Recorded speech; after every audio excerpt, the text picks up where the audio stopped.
Sridharan, Honorable Sridharan.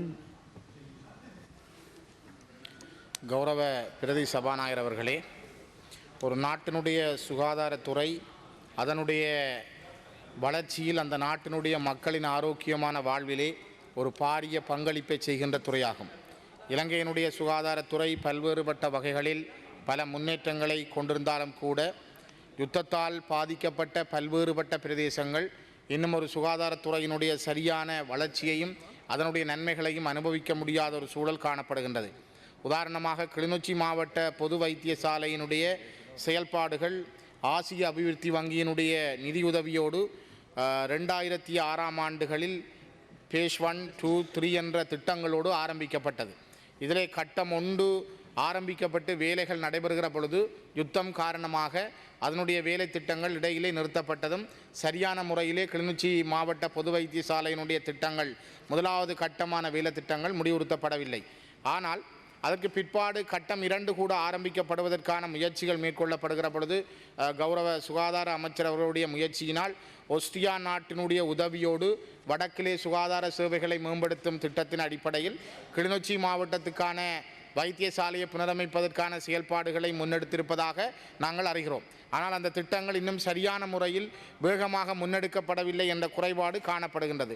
குறிப்பாக 460 million ரூபாய் செலவிலே சுகாதார அமைச்சினுடைய தேசிய மட்டத்திலான திட்டமிடல்களோடு கிளிநொச்சியிலே ஒரு விபத்து பிரிவோடு இணைந்த விடுதிகளை அமைப்பதற்கான செயற்பாடுகள் ஆரம்பிக்கப்பட்டிருக்கிறது. அதேபோல யாழ்ப்பாண போதனா வைத்தியசாலையில் 1073 மில்லியன் ரூபாய் செலவிலே இவ்வாறான கட்டட தொகுதி ஒன்றும் ஆரம்பிக்கப்பட இருக்கின்றது. ஆகவே இந்த விபத்து பிரிவு என்பது கிளிநொச்சி மாவட்ட வைத்தியசாலையை பொறுத்தவரை மிக மிக முக்கியமானது. ஏனெனில் ஒரு பகுதி முல்லைத்தீவு, அதே நேரம் துணுக்காய், பாண்டியங்குளம் பிரதேசங்கள், புதுக்குடியிருப்பு, புளியங்குளம் பகுதி ஓமந்தையிலிருந்து கிளிநொச்சியினுடைய பகுதியூடாக யாழ்ப்பாணம் சாவகச்சேரி வரைக்குமான பெரிய ஒரு இடைவெளி பிரதேசத்தை மையமாக கொண்டுள்ளது கிளிநொச்சி. ஆகவே இந்த கிளிநொச்சி மாவட்ட வைத்தியசாலையிலே அவசரமாக இந்த விபத்து சேவை பிரிவு ஆரம்பிக்கப்பட வேண்டியதன் முக்கியத்துவம் பல தடவைகள் சொல்லப்பட்டும் கூட இப்பொழுது ஒரு சில முயற்சிகள் மேற்கொள்ளப்பட்டிருப்பதை வரவேற்கிறோம். ஆனால் இது ஒரு பூரணத்துவமான முறையில் நடைபெறுவதற்கான முயற்சிகள் மேற்கொள்ளப்பட வேண்டும். கௌரவ அமைச்சர் அவர்களே, கிளிநொச்சி வைத்தியசாலை ஆசிய அபிவிருத்தி வங்கியினுடைய திட்டத்திலே கட்டம் 1, 2, 3 ஆரம்பிக்கப்பட்டிருந்தாலும் அந்த கட்டம் 1 கூட இன்னும் சரியாக பூரணப்படுத்தப்படவில்லை. அவை 2வது கட்டத்தை ஆரம்பிப்பதற்கான முயற்சிகளை வேகப்படுத்தி அந்த வைத்தியசாலை ஒரு வடக்கு மாகாணத்தின் மைய பகுதியில் இருக்கின்ற ஒரு மத்திய வைத்தியசாலையாக இருக்கின்ற காரணத்தினால் அதனுடைய அபிவிருத்தியில் கூடிய கவனத்தை செலுத்துமாறு உங்களை இந்த இடத்தில் நான் கேட்டுக்கொள்கின்றேன். அதேபோல கிட்னி வருத்தங்களினால் பாதிக்கப்படுகின்றவர்கள், நீரிழிவு நோயினால் பாதிக்கப்படுகின்றவர்களுக்கான டயாலிசிஸ் செய்வதற்கு ஒன்றில் அவர்கள் வவுனியா வைத்தியசாலைக்கு செல்ல வேண்டும் அல்லது அவர்கள் யாழ்ப்பாண வைத்தியசாலைக்கு செல்ல வேண்டும். முல்லைத்தீவில் இருக்கின்றவர்கள் அல்லது துணுக்காய், பாண்டியங்குளம் பிரதேசங்களில் இருக்கின்றவர்கள், புதுக்குடியிருப்பில் இருக்கின்றவர்கள், கிளிநொச்சி மாவட்டத்தில் இருக்கின்றவர்கள் இவ்வாறு ஒரு நீண்ட தூரம் கிழமையில் 2 தடவைகள் இந்த டயாலிசிஸுக்காக அவர்கள் யாழ்ப்பாண வைத்தியசாலைக்கோ அல்லது வவுனியாவுக்கோ செல்ல வேண்டிய ஒரு துர்ப்பாக்கிய நிலை இருக்கின்றது. ஆனால் கிளிநொச்சி பொது வைத்தியசாலையில் இதற்கான உபகரணங்கள் இருந்தும் கூட ஒரு கட்டட வசதி இன்மையினால் இந்த டயாலிசிஸ் நடவடிக்கைகள் அங்கு நடைபெறாமல் இருக்கின்றது. தயவு செய்து இந்த விடயத்தை கவனத்தில் எடுத்து இந்த விடயம் நடைமுறைப்படுத்தப்படுவதற்கு தங்களுடைய செயற்பாட்டை அதிகரிக்க வேண்டும் என்பதை இந்த இடத்திலே நான் குறிப்பிட விரும்புகிறேன். Order please. This time Honorable Nawab will take in the chair. Thank you.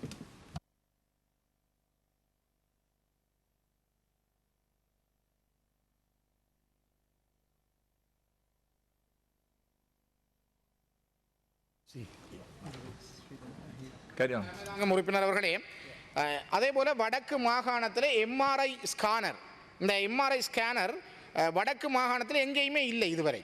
அவ்வாறான ஒரு வசதி ஏற்படுத்தப்படுவதற்கான பல தடவைகள் பேசப்பட்டிருந்தாலும் கூட அந்த ஸ்கேனர் வசதி வடக்கு மாகாணத்தில் இருக்கிற 5 மாவட்டங்களிலும் குறிப்பாக யாழ்ப்பாண மாவட்ட போதனா வைத்தியசாலையை மையப்படுத்தி அதனை மேற்கொண்டிருந்தால் இந்த மக்கள் கொழும்பை நோக்கி வந்து நீண்ட தூரம் பயணம் செய்து பெரும் தொகையான பணத்தை செலவழித்து இந்த எம்ஆர்ஐ ஸ்கேன் எடுக்கிற நிலைமையை மாற்றுவதற்கான முயற்சிகளை மேற்கொள்ள முடியும்.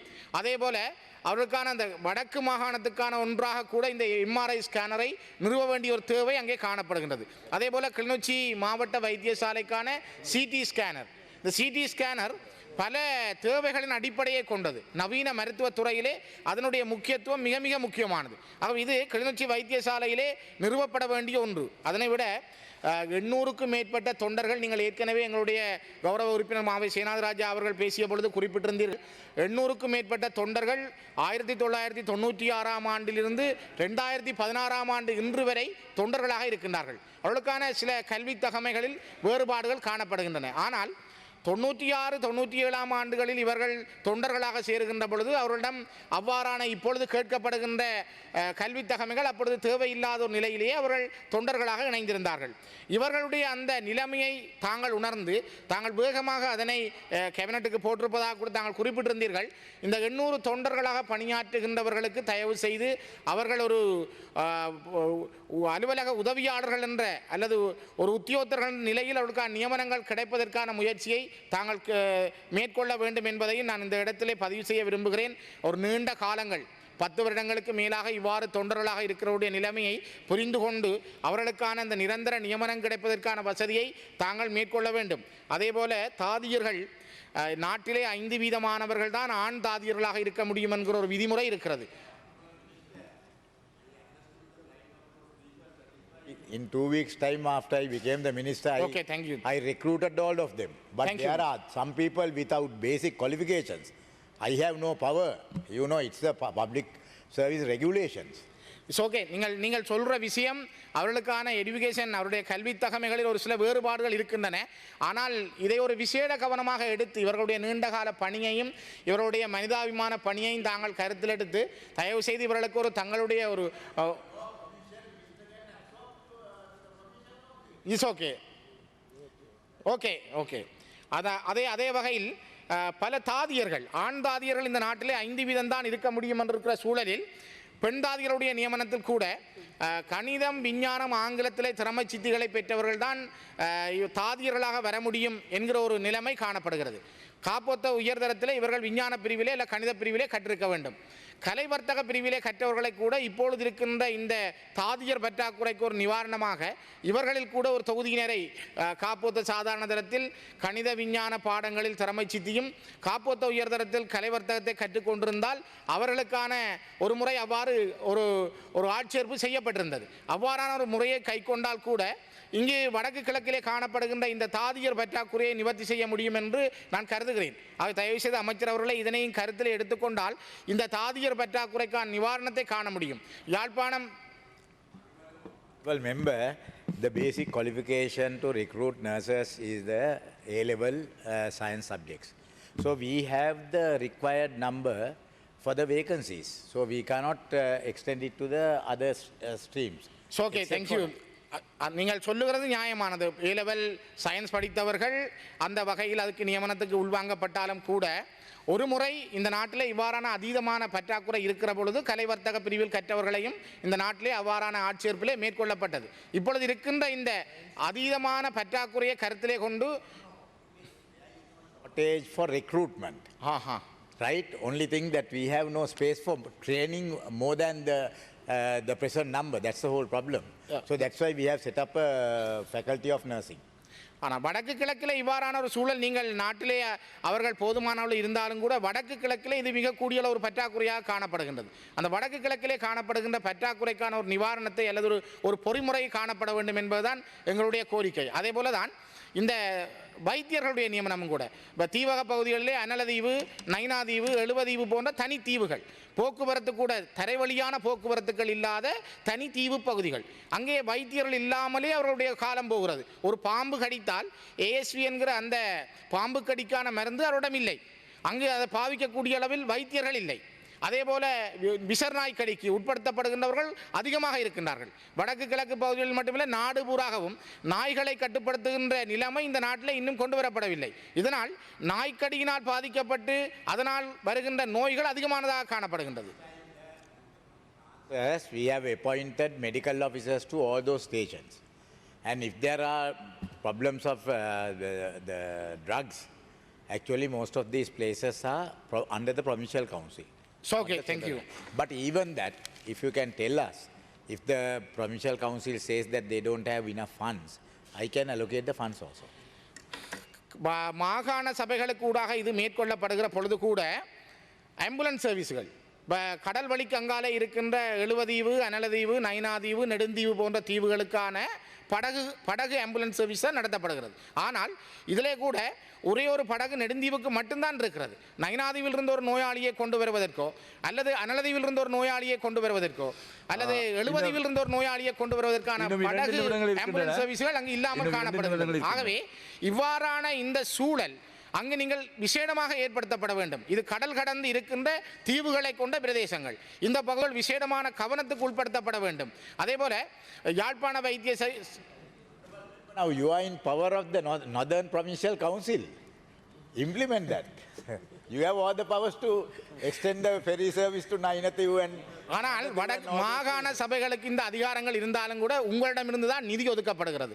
மாகாணத்துக்கு நிதி சுகாதார அமைச்சினால் ஒதுக்கப்படுகிற பொழுது இன்னென்ன விடயங்களுக்கு என்று தான் நிதி குறித்தொதுக்கப்படுகிறது. அவ்வாறு குறித்தொதுக்கப்படுகிற பொழுது இவ்வாறு பற்றாக்குறையாக இருக்கின்ற ஆம்புலன்ஸ் சர்வீஸோ அல்லது வைத்தியர்கள் இல்லாத தன்மையோ அவர்களால் செய்ய முடியாத ஒரு சூழல் அங்கு பாரிய அளவிலே காணப்படுகின்றது. இதனை விட யாழ்ப்பாண போதனா வைத்தியசாலையில் the allocation is made for other whatever the other necessary items. From under that you use it. Otherwise, tell your minister, I will release some funds. Thank you. நீங்கள் ஒதுக்குகின்ற பணம் அப்படியானால் இந்த வடக்கு கிழக்கு ஒரு புறம்பான விடயமாக கருத்தில் எடுக்கப்பட்டு அவற்றுக்கான நிதி ஒதுக்கீட்டில் ஒரு மாற்றம் கொண்டு வரப்பட வேண்டும். அல்லது இந்த தேவைகளை இனங்கண்டு ஒரு பொறிமுறை கையாளப்பட வேண்டும். இந்த நிலைமை இல்லாத வரைக்கும் நாடு பூராக ஒதுக்கப்படுவது போல பணம் ஒதுக்கப்படும் என்றால் அந்த மக்களுடைய தேவையை பூர்த்தி செய்ய முடியாது. ஆகவேதான் நீங்கள் இதில் ஒரு விசேட கவனத்தை எடுக்கிறீங்க. நீங்கள் அதிலே மிக உன்னிப்பாக இருக்கின்றவர். நீங்கள் ஏற்கனவே